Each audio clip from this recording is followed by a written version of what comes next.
चलो बच्चों, आज हम पढ़ेंगे कक्षा 12वीं के बीए का चौथा चैप्टर, जिसके अंदर आज पढ़ना है हमको पॉइंट औपचारिक व्यवस्था तंत्र के बारे में। ठीक है, औपचारिक व्यवस्था तंत्र क्या है उसके बारे में हमको पढ़ना है।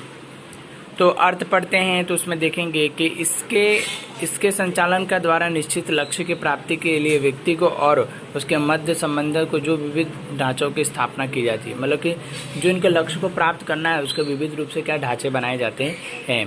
औपचारिक व्यवस्था तंत्र उसे कहा जाता है। ऐसे व्यवस्था तंत्र का कार्य अनुसार व्यवस्था तंत्र के रूप में गिना जाता है। ठीक है, इस प्रकार के व्यवस्था तंत्र का कार्य दायित्व पूर्ण करके ने के लिए अधिक प्रदान करता है, मतलब अधिकार प्रदान करता रहता है। अधिकार द्वारा करते समय अधिकार और अधिनिष्ठ से बात सुस्पष्ट हो जाती है, मतलब कि जो उसके अधिनिष्ठ होते हैं, उसके अंडर में जो काम करते हैं उनसे पहले बातें पहले स्पष्ट रूप से क्या कर दी जाती है औपचारिक व्यवस्था तंत्र के लिए। ठीक है, अब हम पढ़ेंगे इसके लक्षण के बारे में। इसका पहला लक्षण है औपचारिक ढांचा।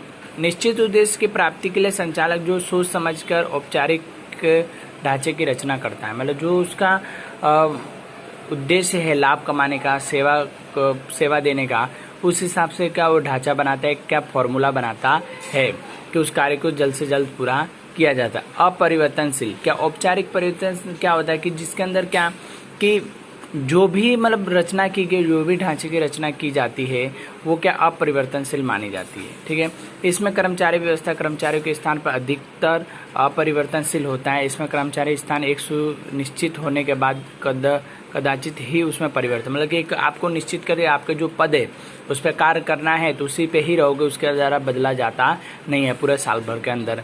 ठीक है, उच्च से निम्न अधिकार सौंपे जाते हैं। ऊंचे से जो कहते हैं निम्न प्रकार के क्या अधिकार भी सौंपे जाते हैं। अधिकार सौंपना उच्च अधिकारी द्वारा किया जाता है, मतलब जो उच्च अधिकारी संचालक मंडल है उसके द्वारा ही ये सौंपा जाता है। विशाल कद, मतलब कि औपचारिक व्यवस्था तंत्र के ढांचे का क्या होता है कि विशाल कद, मतलब बड़ा पैमाने पे देखने को मिलता है।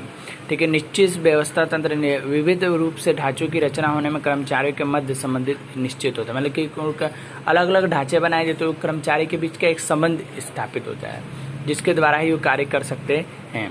सूचना संचार, इसमें क्या औपचारिक व्यवस्था तंत्र में व्यवस्थित रूप से क्या सूचना संचार होता है।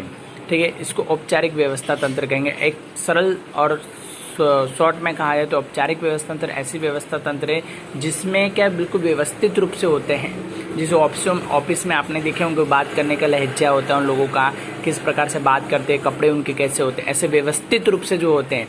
ठीक है, फॉर्मल रूप से। ठीक है, तो उसको क्या औपचारिक व्यवस्था तंत्र गिना जा सकता है। अब अनौपचारिक व्यवस्था तंत्र में क्या होता है कि एक ऊपर बोले तो अनौपचारिक व्यवस्था में किसी भी प्रकार की भाषा का ढंग से उपयोग ना हो।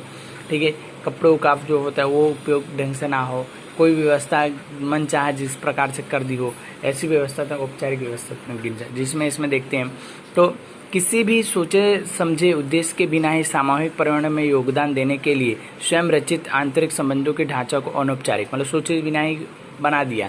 ठीक है, ढांचे को, तो उसको क्या तो अनौपचारिक कहा जाएगा। ठीक है, व्यवस्था तंत्र के कार्य कर रहे व्यक्तियों के मध्य अनिवार्य रूप से अमुक विशेष सामाजिक संबंधों का विकास होता है, मतलब कि सामाजिक संबंध बढ़ते हैं उनके आपस में काम करते करते, और यह संबंध व्यवस्थित प्राकृतिक और अनौपचारिक रूप से उत्पन्न होते हैं, मतलब कि अंदर ही अंदर क्या औपचारिक रूप से क्या उत्पन्न होने लगते हैं, अंदर ही अपने वाद व्यवहार करते करते क्या घर जैसा संबंध हो जाता है। इस संबंधों की स्थापना नहीं की जाती, इसके अनौपचारिक व्यवस्था तंत्र की रचना नक्शा नहीं बनाया जा सकता है। अनौपचारिक व्यवस्था तंत्र औपचारिक व्यवस्था तंत्र में की परछाई है, इसकी एक परछाई में मोस्ट टाइम पे ये बोर्ड में पूछे जाते हैं, उसकी परछाई है। औपचारिक व्यवस्था तंत्र में से ही उत्पन्न होता है। औपचारिक व्यवस्था तंत्र का पूरक, मतलब उसका क्या समानार्थी क्या माना जाता है, ऐसा होता है। आज के लिए इतना ही, कल हम उसके लक्षण को पढ़ेंगे।